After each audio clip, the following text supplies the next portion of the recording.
धिक्कार है, यांग जेन। मुरोगजी ने अपने दांत भींच लिए, उसका दिल नफरत से भर गया। हालांकि भव्य भोज इंपीरियल पैलेस में आयोजित किया गया था, लेकिन इसके आयोजन के लिए जिम्मेदार क्लाउड प्रिंस यांग जेन थे। यह कोई आश्चर्य की बात नहीं थी कि आज रात से पहले 7 गहन घाटियों के महान अतिथि की पहचान कोई नहीं जानता था। ऐसा लगता था कि यांग जेन ने पहले ही ओयांग दिहुआ का पक्ष ले लिया था और उसे सुंदर महिलाओं की तलाश में मदद करने की पेशकश की थी। जब ओयांग दिहुआ घटनास्थल पर पहुंचे, तो उन्होंने तुरंत उपस्थित सभी लोगों का ध्यान आकर्षित किया। सम्राट भी थोड़ा उठा और सिर हिलाया। लेकिन ओयांग दिहुआ ने जिस पहले व्यक्ति पर अपनी नजर रखी, वह लिन मिंग थे। वह विचारपूर्ण भाव से उसे देखकर शैतानी ढंग से मुस्कुराया।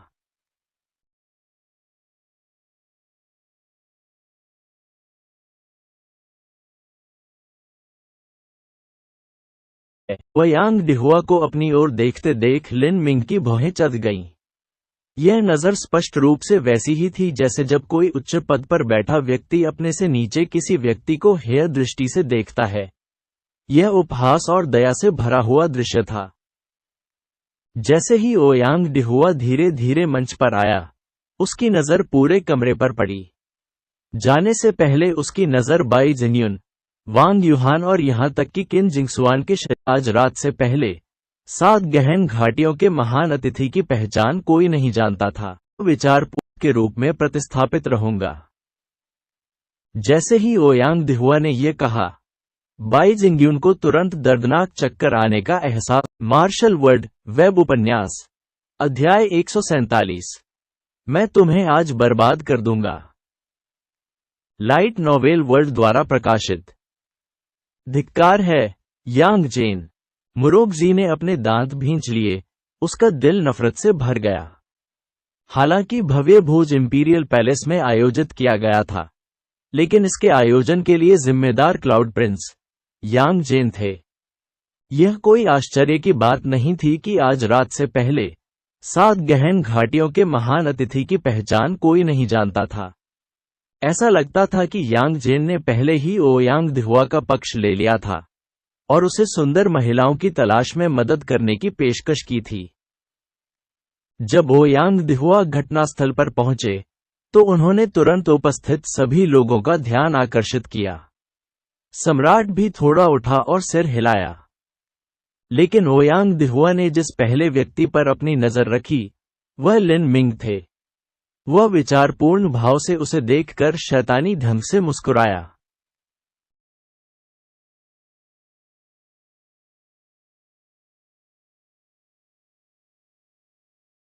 ओयांग दिहुआ को अपनी ओर देखते देख लिन मिंग की भौहें चढ़ गईं। यह नजर स्पष्ट रूप से वैसी ही थी जैसे जब कोई उच्च पद पर बैठा व्यक्ति अपने से नीचे किसी व्यक्ति को हेय दृष्टि से देखता है। यह उपहास और दया से भरा हुआ दृश्य था। जैसे ही ओयांग दिहुआ धीरे धीरे मंच पर आया, उसकी नजर पूरे कमरे पर पड़ी। जाने से पहले उसकी नजर बाई जिंगयुन, वांग यूहान और यहां तक कि किन जिंगसुआन के शरीर पर भी रुकी। इस हल्के से ठहराव ने बाई जिंगयुन को कांपती चिंता से भर दिया। ये बुरा था, यहां तक कि यूहान को भी इसमें घसीटा गया था। किन जिंगसुआन को कोई डर नहीं था क्योंकि वह पहले से ही 7 प्रोफाउंड मार्शल हाउस की एक प्रमुख शिष्या थी। हालांकि उसकी स्थिति ओयांग दिहुआ से कम थी।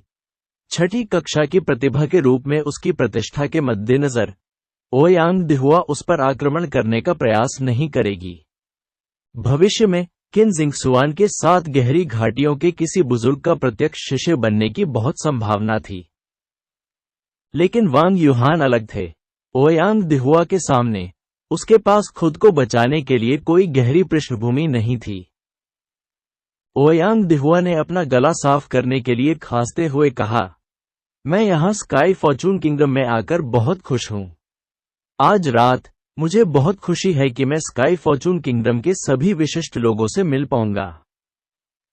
आज मैं स्काई फॉर्चून किंगडम में आया हूँ। इसका मुख्य कारण स्काई फॉर्चून किंगडम में प्रमुख विकास को देखना और इस महान देश के मजबूत युवा नायकों पर नजर डालना है। इसके अलावा स्काई फॉर्चून किंगडम के 7 गहन दूत मुख्य संप्रदाय में लौट आएंगे। इसलिए इन अगले 6 महीनों के लिए मैं अस्थायी रूप से 7 गहन दूत के रूप में प्रतिस्थापित रहूंगा। जैसे ही ओयांग दिहुआ ने यह कहा, बाई जिंग्यून को तुरंत दर्दनाक चक्कर आने का एहसास हुआ। ओयांग दिहुआ वास्तव में स्काई फॉर्चून किंगडम का 7 गहरा दूत बनने जा रहा था। ये बिल्कुल भयानक खबर थी। इससे बुरी कोई खबर नहीं हो सकती थी। उसे पहले से ही उम्मीद थी कि अगले 6 महीने स्काई फॉर्चून सिटी की सभी खूबसूरत लड़कियों के लिए दुस्वप्न होंगे। मुरोगजी या वांग युहान जैसी थोड़ी भी प्रसिद्धि वाली सभी लड़कियां ओयांग दिहुआ का लक्ष्य बन जाएंगी। यदि वे छिपना भी चाहें तो भी नहीं छिप सके। वे पहले से ही बहुत प्रसिद्ध थे। यह संभव था कि ओयांग दिहुआ के स्काई फॉर्चून किंगडम में आने से पहले ही उसने पहले ही एक लक्ष्य निर्धारित कर लिया था और तय कर लिया था कि मुरोगजी और वांग युहान को उसका शिकार बनना है। बैंक्वेट हॉल के बाहर घुमावदार गलियारे में मुरोगजी ने ओयांग दिहुआ का प्रारंभिक वक्तव्य सुना। अब वह जानती थी कि छिपने का कोई मतलब नहीं है। ओयांग दिहुआ 7 गहन दूत के रूप में स्काई फॉर्चून किंगडम में आए थे। इसका कारण यह था।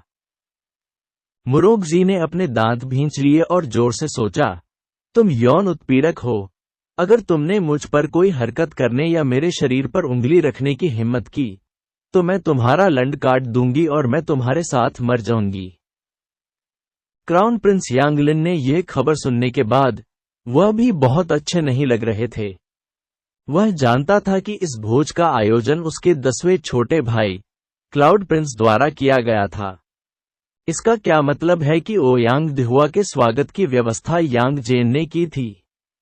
यह स्पष्ट था कि यांग जेन भविष्य के सिंहासन के संबंध में ओयांग दिहुआ के साथ समय से पहले ही किसी प्रकार का सौदा करने में कामयाब हो गया था।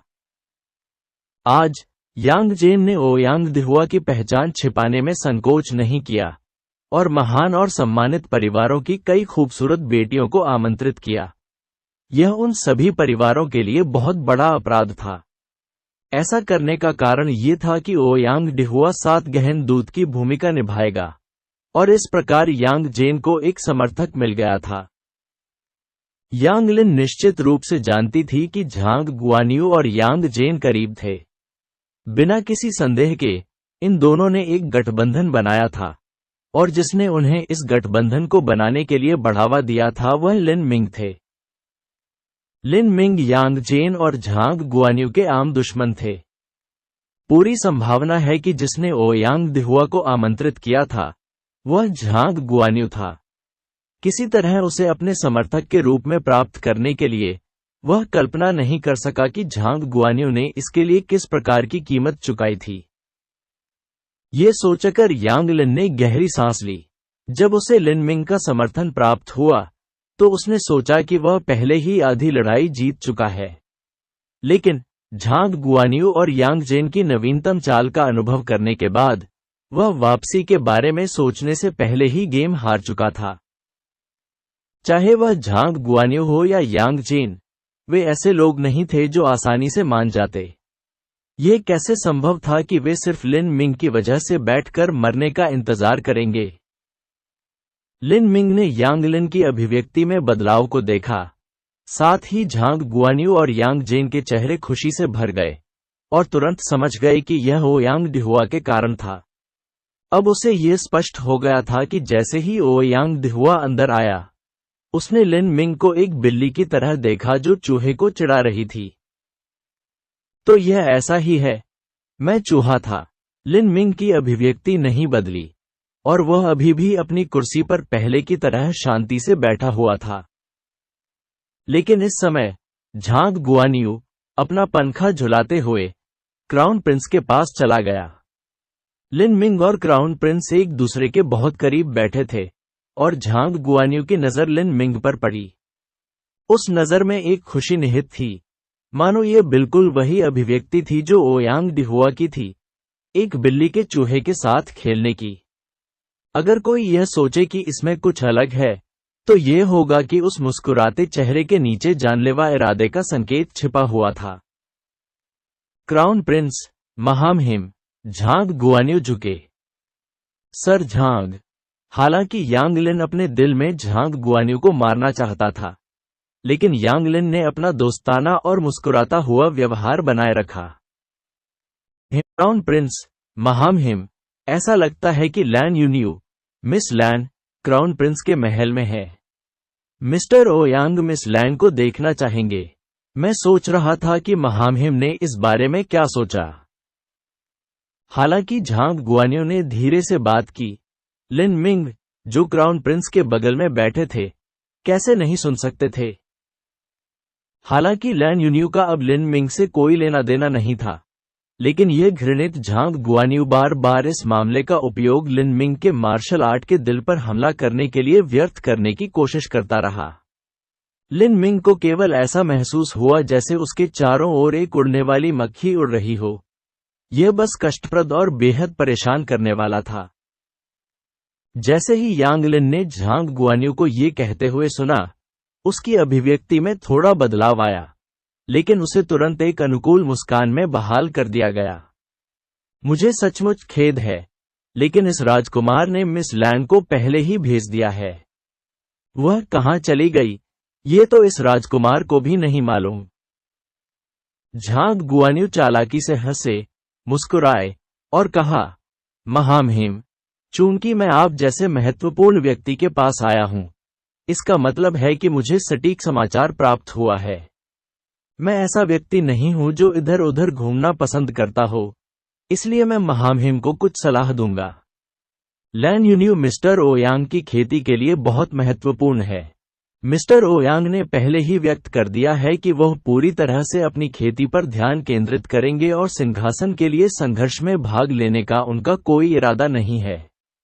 जब तक महामहिम क्राउन प्रिंस लैन यूनियू को सौंपते हैं, तब तक मिस्टर ओयांग सिंहासन के लिए महामहिम और क्लाउड प्रिंस के संघर्ष में तटस्थ रहेंगे। मुझे आश्चर्य है कि क्राउन प्रिंस इस बारे में क्या सोचते हैं। जैसे ही झांग गुआन्यू ने यह कहा, लिन मिंग का चेहरा उदास हो गया। वह इस बात की प्रशंसा किए बिना नहीं रह सका कि यह झांग गुआन्यू कितना चालाक, कपटी और पूरी तरह से शातिर था। वह लिन मिंग के साथ क्राउन प्रिंस के रिश्ते को अलग थलग करने की कोशिश कर रहा था। वर्तमान स्थिति यह थी कि क्राउन प्रिंस ओयांग दिहुआ को अपना दुश्मन नहीं बनाना चाहते थे। ये मामला लिन मिंग की वजह से था। यदि लिन मिंग और झांग गुआन्यू दुश्मन नहीं होते, तो वह ओयांग दिहुआ को व्यक्तिगत रूप से पेश करने का सहारा नहीं लेते, और इस तरह 10वें राजकुमार को भविष्य के 7 गहन दूत का समर्थन मिलता। क्राउन प्रिंस के प्रभाव पर यह हमला बहुत ही कठोर था। दूसरे शब्दों में, क्राउन प्रिंस ने मदद के लिए लिन मिंग की ओर देखा था, लेकिन इसके बजाय न केवल उन्हें उनके रिश्ते से कोई फायदा नहीं हुआ, बल्कि वह शैतान का अनुसरण करने लगे। अगर यह कोई और होता, तो वे पहले ही लिन मिंग को अपने पैरों के नीचे कुचल चुके होते। इस समय झांग गुआन्यू ने ओयांग दिहुआ की तटस्थता को चारा के रूप में पेश किया था। भले ही क्राउन प्रिंस अच्छी तरह से जानता था कि यह उसे और लिन मिंग को अलग करने का एक प्रयास था, वह अस्वीकार करने में असमर्थ था, क्योंकि ओयांग दिहुआ का खतरा बहुत बड़ा था। युवराज ने उसकी अवज्ञा करने का साहस नहीं किया। झांग गुआन्यू के इस कदम को केवल शातिर बताया जा सकता है। वह धीरे धीरे लिन मिंग को अलग करने की कोशिश कर रहा था। झू यान इसका सबसे अच्छा उदाहरण था। झू यान की ऐसी दयनीय स्थिति का कारण लिन मिंग की महान ताकत थी, जिसके कारण 10वें राजकुमार और झू परिवार लिन मिंग से डर गए थे। इसलिए उन्होंने झू यान को सीधे परिवार से निष्कासित कर दिया था। अब झांग गुआन्यू लिन मिंग से इसी तरह से निपटने की कोशिश कर रहा था और ओयांग दिहुआ को बाहर लाया था। लिन मिंग न केवल 7 प्रोफाउंड मार्शल हाउस के मुख्य शिष्य परीक्षण में विफल हो जाएगा, बल्कि वह क्राउन प्रिंस का समर्थन और शरण भी खो देगा और अंततः झू यान के समान भाग्य का पालन करेगा। झांग गुआन्यू के ये शब्द कहने के बाद यांग लिन अब शांत नहीं रह सके। अगर वह इस बारे में सोच सकता है, तो लिन मिंग भी इसके बारे में सोच सकता है। झांग गुआन्यू कितना भयावह खलनायक है, यांग लिन ने मन में गुस्से से शाप दिया। वह लिन मिंग की ओर देखने के अलावा कुछ नहीं कर सका। लिन मिंग ने उदासीनता से कहा, लैन यून्यू को मूल रूप से महामहिम क्राउन प्रिंस द्वारा बचाया गया था। उस स्थिति में मुझे महामहिम के निर्णय में हस्तक्षेप करने का कोई अधिकार नहीं है। महामहिम, कृपया स्वयं निर्णय लें। यांग लिन ने गहरी सांस ली। हालांकि वह आमतौर पर शांत रहता था, इस समय उसकी हथेलियां पसीने से लथपथ थीं। उन्हें हल्का सा पूर्वाभास था कि यह उनके पूरे जीवन का सबसे महत्वपूर्ण निर्णय होगा। क्या वह लिन मिंग के पक्ष में खड़े होने का फैसला करता है या स्वेच्छा से स्काई फॉर्चून किंगडम के 7 गहन दूत ओयांग दिहुआ के सामने समर्पण करता है? एक गहरी खामोशी थी जो पूरे 10 सांसों तक चली। इससे पहले कि यांग लिन ने अंततः कहा, मेरा प्रभाव मेरे 10वें छोटे भाई से कमतर है, मेरी सैन्य शक्ति मेरे 10वें छोटे भाई से कमतर है, और मेरी वित्तीय स्थिति मेरे से कमतर है 10वां छोटा भाई। जब मैं अपने सबसे निचले स्तर पर था और मेरे पास अपने 10वें छोटे भाई से कमतर क्षमता थी, भाई लिन ने मेरी तरफ खड़े होने और मेरी कठिन स्थिति में मेरा समर्थन करने का फैसला किया। मैं, यांग लिन, उस समय की दयालुता को हमेशा सहन करूंगा जब उसने मेरे दिल में मेरी मदद की। प्राचीन काल से ही सम्राट महत्वाकांक्षी एवं उग्र रहे हैं। उसके अनुसार शायद मैं सम्राट बनने के लिए उपयुक्त नहीं हो सकता, लेकिन अगर एक दिन मैं वास्तव में सिंहासन पर चढ़ गया तो मैं निश्चित रूप से अधिकारियों को अपने भाइयों के रूप में और आम नागरिकों को अपने परोपकारी माता पिता के रूप में मानूंगा। भले ही यांगलिन की टिप्पणियों ने उन्हें बेहद प्रतिकूल स्थिति में डाल दिया, फिर भी उन्होंने ये कहा। जैसे ही लिन मिंग ने ये सुना, उसका हृदय द्रवित हो गया। उसने ये भी उम्मीद नहीं की थी कि यांगलिन अचानक ये शब्द बोलेगी। इस तरह की स्थिति में भी यांगलिन उनके पक्ष में खड़े रहे और 7 प्रोफाउंड दूत ओयांग दिहुआ के खिलाफ विद्रोह कर दिया। बस इसी पर निर्भर करते हुए यांगलिन वास्तव में जानने योग्य व्यक्ति थे। यदि कोई सम्राट किसी अधिकारी को भाई के रूप में लेता था, तो अधिकारी सम्राट को मित्र के रूप में लेता था। यदि सम्राट अधिकारी को बेकार मानता था, तो अधिकारी सम्राट को शत्रु मानता था। अब लिन मिंग ने यांगलिन को सिंहासन पर चढ़ने में मदद करने का पूरी तरह से फैसला कर लिया था। स्काई फॉर्चून किंगडम लिन मिंग का घर था और उनका परिवार अभी भी यहीं था। स्वाभाविक रूप से उन्हें आशा थी कि उनके देश में भी एक दयालु और न्यायप्रिय शासक होगा। ओह, तो महामहिम की लैन यून्यू को सौंपने की कोई योजना नहीं है? झांग गुआन्यू ने मुस्कुराते हुए पूछा। लेकिन इस बार झांग गुआन्यू से ज्यादा पीछे नहीं, ओयांग दिहुआ भी उनकी ओर देख रहा था। वह मुस्कुरा रहा था, लेकिन उसकी मुस्कुराहट थोड़ी ठंडी थी। इस राजकुमार ने कहा है कि मिस लैन अब महल में नहीं है। हाँ, चूंकि महामहिम क्राउन प्रिंस ऐसा कहते हैं, तो क्या आप लोगों को तलाशी लेने की अनुमति देने का साहस करेंगे? अभिमानी, हे, निश्चित रूप से मैं खुद को खोजने की हिम्मत नहीं करूंगा। लेकिन क्या होगा अगर यह मिस्टर ओयांग का आदेश था? जैसे ही झांग गुआन्यू ने यह कहा, क्राउन प्रिंस का रंग बदल गया। यदि ओयांग दिहुआ महल की तलाशी लेना चाहता, तो वह कुछ नहीं कर सकता था। इस समय कमरे में गहरा तनाव स्पष्ट था। इस घटना को देखने के लिए पूरा बैंक्वेट हॉल उमड़ पड़ा था। अचानक लिन मिंग ने यह कहने के लिए अपना मुंह खोला, सर झांग, मुझे अचानक याद आया कि हमारे बीच द्वंद्व की बात थी। ली मिंग का विचार बहुत सरल था। चूंकि झांग गुआन्यू ने एक गठबंधन बनाया था और उससे निपटने के लिए किसी को ढूंढ लिया था, तो जिसने पहला झटका लगाया उसे फायदा होगा। आज रात वह झांग गुआन्यू से द्वंद्व युद्ध करेगा और उसे पूरी तरह से बर्बाद कर देगा, ताकि वह फिर से ऐसी चतुर छोटी चालें न खेल सके। हाँ, अगर मिस्टर लिन ने मुझे याद न दिलाया होता तो मैं भी भूल गया होता।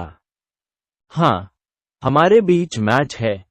मैं मिस्टर लिन के साथ जुए का दांव लगाने की उम्मीद कर रहा था, लेकिन अफसोस की बात है कि मिस्टर लिन ने इसे स्वीकार करने की हिम्मत नहीं की। दुर्भाग्य से आधे महीने में मुझे बबूल गुट के तीसरे बुजुर्ग एल्डर ओयांग से मिलने के लिए 7 गहन घाटियों में जाना होगा। एल्डर ओयांग यह आकलन करेंगे कि क्या मैं आधिकारिक शिष्य बन सकता हूं।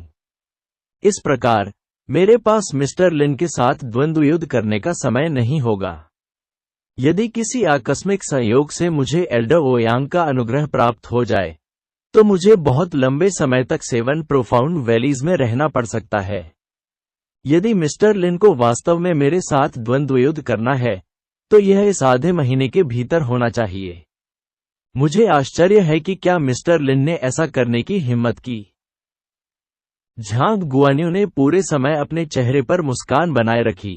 उसने पहले से ही सभी आकस्मिकताओं के बारे में सोच लिया था और उसे काफी निश्चितता थी कि वह इस आधे महीने के भीतर लिन मिंग को उसे चुनौती देने के लिए मजबूर कर सकता है। फिर उसे डिवाइन बबूल पावर की सबसे खतरनाक चाल life saving dead bone blade से गंभीर रूप से घायल करने और अक्षम करने का आत्मविश्वास होगा।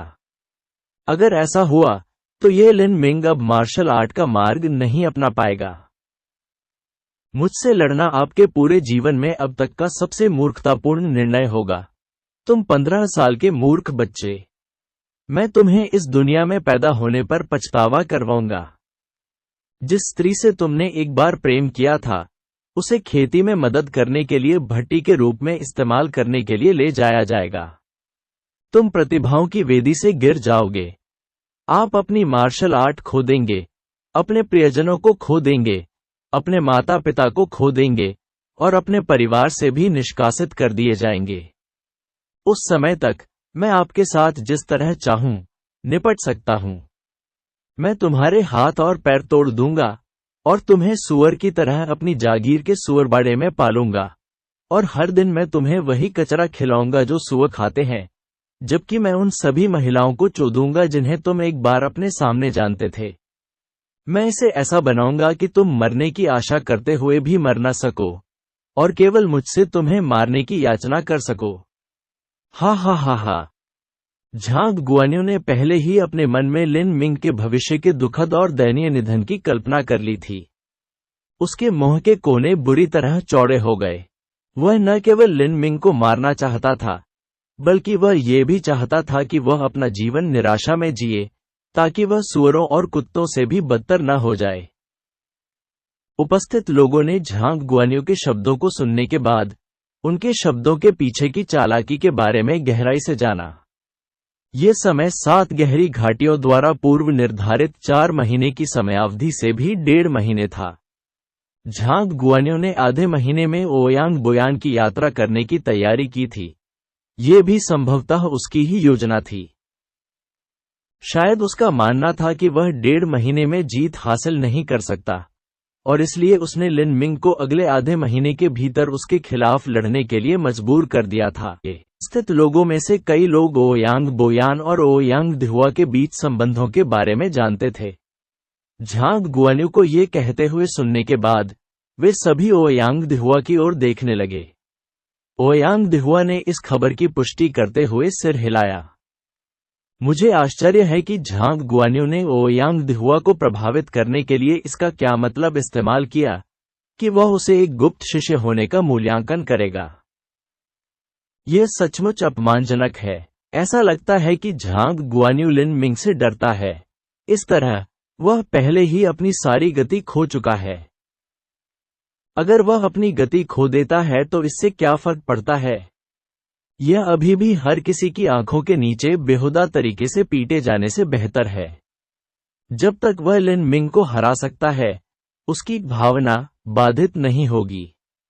यदि उसकी आत्मा प्रवाहित हो सकती है तो उसका असली सार प्रवाहित होगा और उसकी मार्शल आर्ट की खेती में भी कोई बाधा नहीं आएगी। इस झांग गुआन्यू के पास वास्तव में एक अच्छी योजना है। उसने एक जाल बिछाया ताकि लिन मिंग खुद उसमें जा सके। लिन मिंग एक क्रूर आदमी है, लेकिन झांग गुआन्यू कोई नरम आटा नहीं है जिसे गूंथ दिया जाए। उसके पास लिन मिंग से निपटने के लिए भी ऐसे साधन हैं। अगर मुझे लिन मिंग का सामना करना पड़ता तो मैं बहुत पहले ही हार मान चुका होता। मुझे आश्चर्य है कि लिन मिंग इस दुविधा का सामना कैसे करेंगे। आइए आने वाले शो पर एक नजर डालें। मुझे लगता है कि लिन मिंग इस अपमान को सहन कर लेंगे। पिछली बार 10,000 किलिंग एरे में वह केवल छठे स्थान पर थे। छठे और तीसरे स्थान के बीच का अंतर बहुत बड़ा है। ये सिर्फ एक रैंक नहीं है।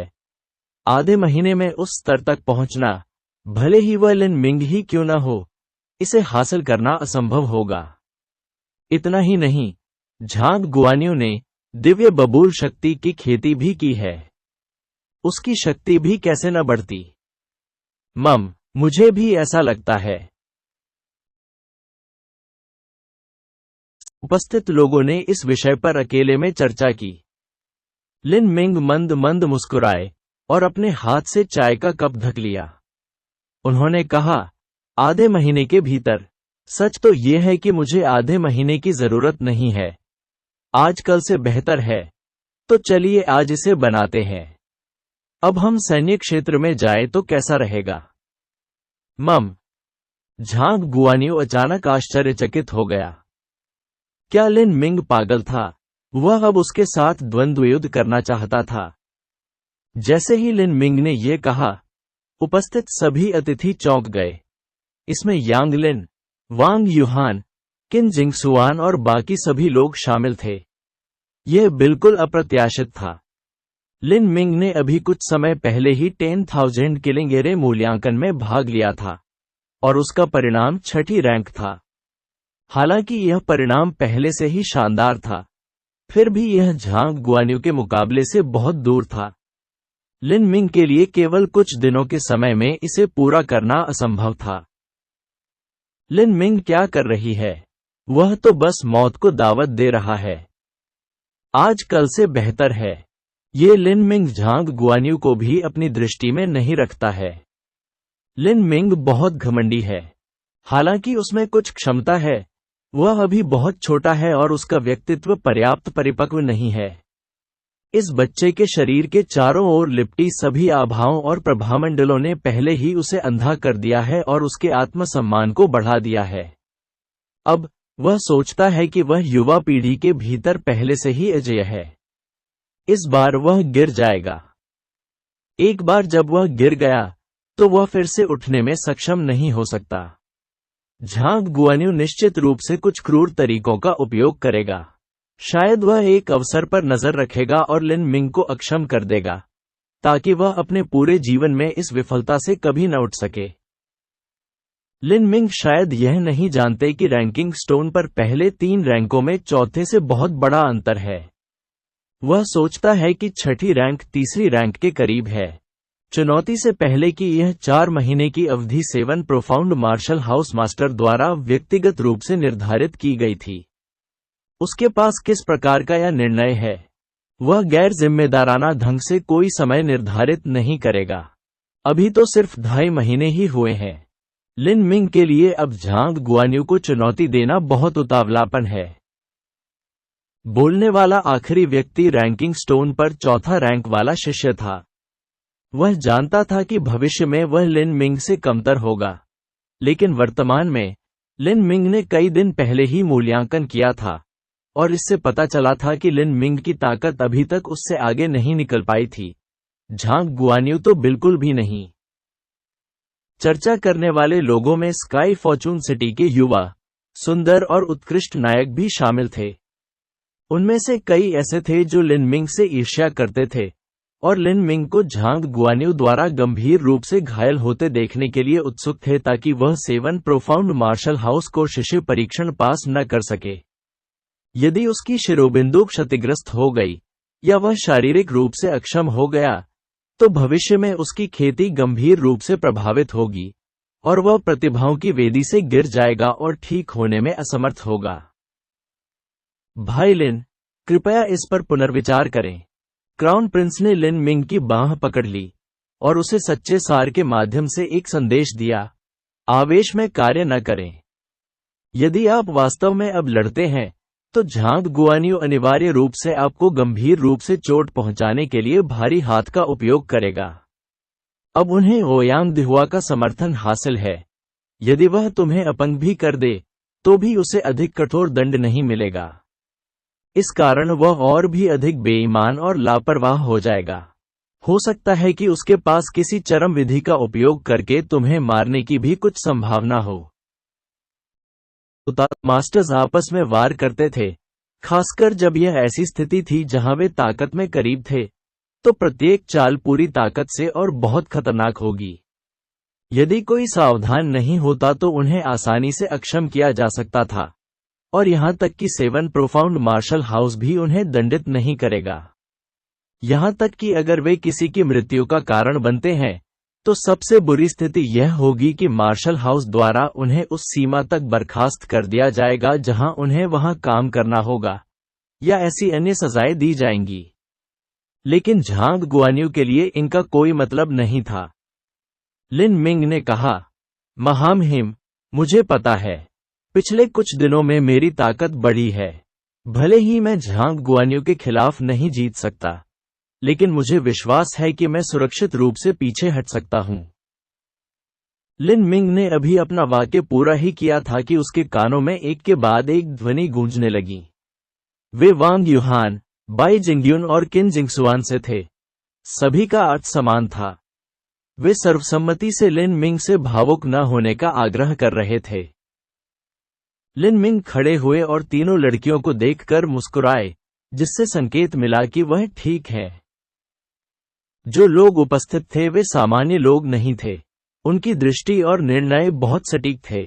यदि लिन मिंग 10,000 किलिंग एरे पर केवल 6ठी रैंक पर पहुंच गया होता, तो उसके लिए आधे महीने में झांग गुआन्यू से आगे निकलना असंभव होता। लेकिन लिन मिंग ने केवल 10,000 किलिंग एरे की शीर्ष 10 रैंकिंग के लिए प्रयास किया था। पर्याप्त अंक प्राप्त करने के बाद लिन मिंग ने अपनी दुर्जेय ताकत को निखारने के लिए पल्स कंडेंसेशन पीरियड मास्टर की तलाश की थी। यदि उसने रैंकिंग में सुधार करने के लिए अपनी पूरी ताकत लगा दी होती, तो जरूरी नहीं कि वह झांग गुआन्यू से भी बदतर होता।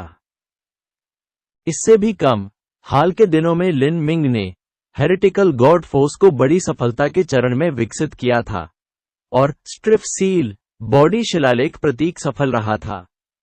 यहां तक कि उनके फ्लो लाइक सिल्क और ट्रू प्राइमल कैओस फॉर्मूला ने भी सफलता हासिल की थी। अब उसकी ताकत वह नहीं रही जो कई दिन पहले थी। 10,000 कदम पीछे हटने पर भी, भले ही वह झांग गुआन्यू को नहीं हरा सका, जब तक कि उसके हाथ और पैर नहीं टूटे, वह आसानी से बिना किसी नुकसान के पीछे हट सकता था। झांग गुआन्यू तिरस्कारपूर्वक मुस्कुराया, और अपने दिल में उसने सोचा, चूंकि तुम मरना चाहते हो, तो मैं तुम्हारी इच्छा पूरी करूंगा। कम उम्र में इतना मशहूर होना कोई अच्छी बात नहीं है। स्वभाव बहुत अनिश्चित है, और युवा बचकाना आचरण करते हैं जिसे समझना आसान है।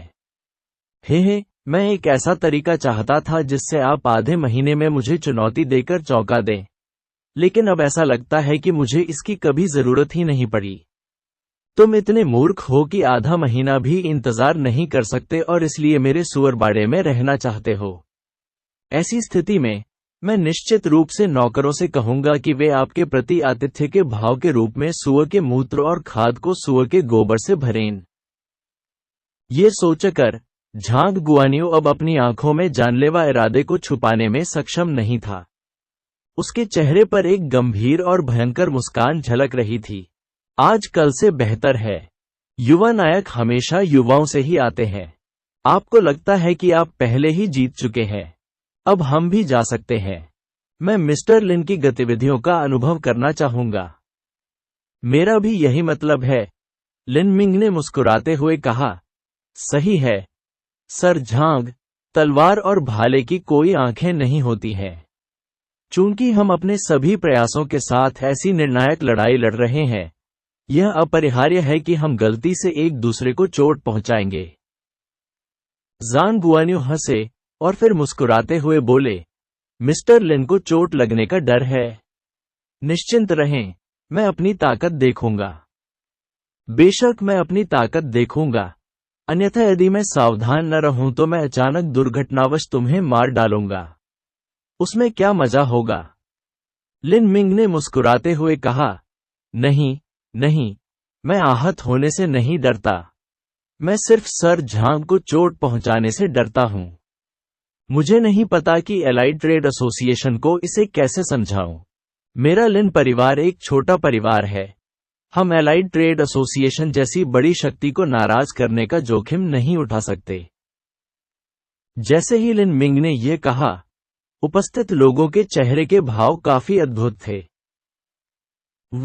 उसने क्या कहा? वह झांग गुआन्यू को चोट पहुंचाने और मित्र देशों के व्यापार संघ से निपटने में सक्षम नहीं होने से डरता है। ये लिन मिंग, बस पागलपन। अब वह जानता है कि मृत शब्द का उच्चारण कैसे किया जाता है। वह ऐसे समय में झांग गुआन्यू को नाराज करना चाहता है। यह अजीब नहीं होगा अगर झांग गुआन्यू उस पर कोई कपटपूर्ण कदम उठाए। मैंने सुना है कि बबूल गुट की चालें क्रूर और भयावह होने के लिए प्रसिद्ध थीं। दर्शकों में मौजूद लोगों ने बहुत सी चीजें देखी थी और उन्हें बहुत सारे अनुभव हुए थे। उन्हें बबूल गुट की खेती के तरीकों और कौशल के बारे में एक निश्चित समझ थी। झांग गुआन्यू ने हंसते हुए कहा, लिन मिंग, जब से आप ये कहते हैं, तो मुझे भी थोड़ा डर है कि आप गलती से मुझे चोट पहुंचा सकते हैं। हाँ, तो फिर आपको क्या लगता है हमें कैसे आगे बढ़ना चाहिए? झांग गुआन्यू का व्यंग्यात्मक स्वर स्पष्ट था, लेकिन लिन मिंग अनजान थे। उसने एक पल के लिए सोचा, मुस्कुराया और कहा, अगर हम जीवन मृत्यु अनुबंध पर हस्ताक्षर करें तो कैसा रहेगा? इस तरह, यदि हम में से कोई घायल या अपंग हो जाता है, तो हमें जिम्मेदार नहीं ठहराया जा सकता। इसके बारे में क्या ख्याल है?